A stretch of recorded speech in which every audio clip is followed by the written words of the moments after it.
எல்லாரும் எப்படி இருக்கீங்க? இன்னைக்கு நான் லைவ்ல வர்ற ஒரு காரணம், என்னோட வெளிநாட்டில் இருக்க பார்த்தீங்களா, என்னோட பெட்ரூம் எல்லாருக்கும் நான் இன்னைக்கு வீடியோவில் ஷேர் பண்ண போகிறேன். லைவை மிஸ் பண்ணாமல் பாருங்க.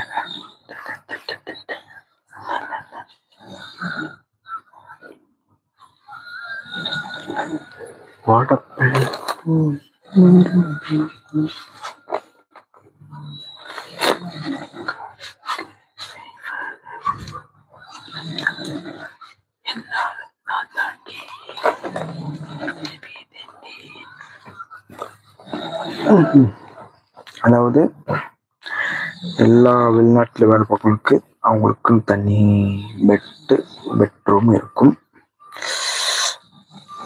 இல்லையா? அதாவது தண்ணி தான் ரூம்னு நான் சொல்லலை, என்னோட சின்ன ஒரு பெட்ரூம்